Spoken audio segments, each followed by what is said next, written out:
we haven't even gotten to my conspiracies. Like my conspiracies. What's the big one? My biggest one? Yeah. I 100% believe, Eric, the dude for the Raytheon thing, that whistleblower that came out during the little titty peak of UFOs we had over the summer, when they were like, they announced UFOs are real, right? Which is fucking crazy, by the way, right? I know you would give a shit, or like friends would. It's not enough information. It's really annoying, the amount of teasing of it. But meanwhile, the Titanic submarine imploded around the same time. Everybody knew that's, be like, oh, it's a distraction. No, that's horseshit for nerds. A distraction's the Titanic submarine story, or putting a butter dick on the Bud Light can. That's a quality America distraction, okay? Like, this stuff, they got you, just like Haiti. Haiti and UFOs, you're programmed not to care. You're going all over the place. Raytheon UFO, that's what I asked you about. What are you talking about? Raytheon the dude I was texting you about. Which one?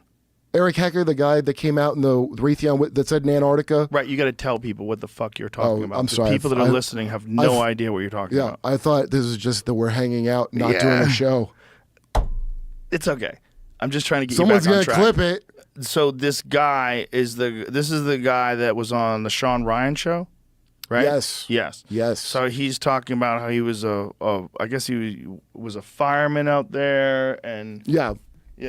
He lives in Alaska. And he was saying there's direct energy weapons. Do you know about, you have a lot of physicists on the show. Mm-hmm. So I follow a lot of that. And so I already knew about the ice cube neutrino detector just from following science channels. Because without any of this Let's listen to what he says, because it sounds so kooky. Are we allowed to? That was the whole podcast. I got to find I'm looking for the clip, I think. Oh, that was a whole podcast? Yeah, I think that. Okay.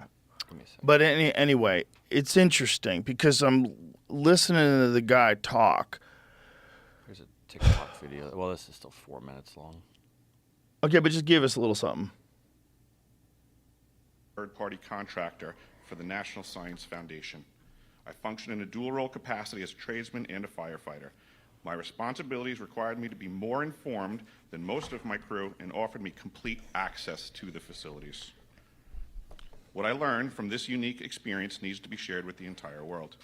The technology at the South Pole Station certainly can do what it is presented as its primary purposes, and unfortunately, much more.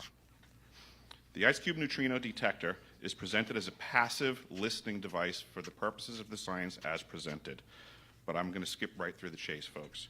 I have provided documentation that proves that the 5,160, what they call DOMs, that are embedded in the ice can actually transmit at 2,047 volts each. That gives us a long list of things to consider. It is effectively a multifaceted directed energy weapons platform that I will list rapidly a few things that it can do. Vehicle detection. We're learning that these off-world craft, on-world craft, ours or other nations, are also emitting neutrinos. So this makes the South Pole Station effectively an air traffic control station for this new level of equipment that nobody's discussing. In addition to the ability to detect neutrinos and the exotic vehicles, I have provided documentation that shows that this is also a system for faster-than-light communications. In the past, Gary McKinnon has hacked NASA, found the off-world fleet, the list of captains, and it's apparent that if we have faster-than-light vehicles moving throughout this system, we're going to need faster-than-light communications. This is that facility. Unfortunately, I have other bad news. The season that I was there, 2010 to 2011, we converted from construction to operations and maintenance in both the elevated station and the detector array. Unfortunately, when they first fired it up, that was when we had the earthquakes in Christchurch, New Zealand. There was 2 incidental shots before they were able to target it correctly. This is an earthquake-generating device as well. This is the weapons of war that we have to deal with now and what Raytheon's hiding. Should we keep going? No.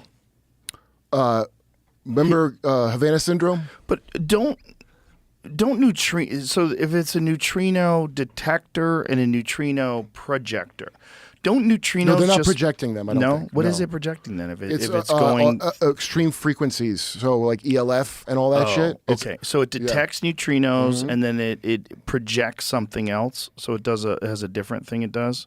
It can be used for many applications. So the detector detects neutrinos. Right. That kind of makes sense.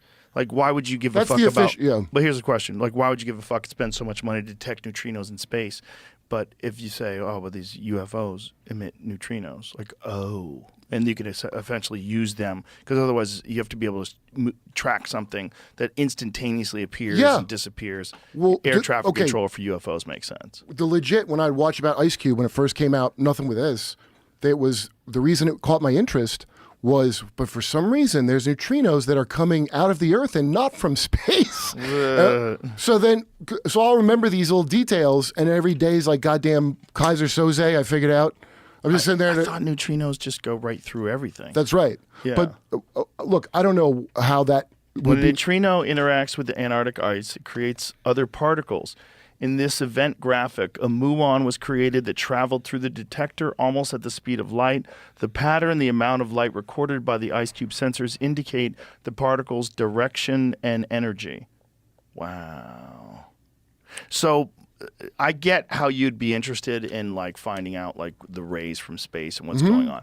But also if they're got a dual purpose and you actually know that this can detect whatever the fuck these things are.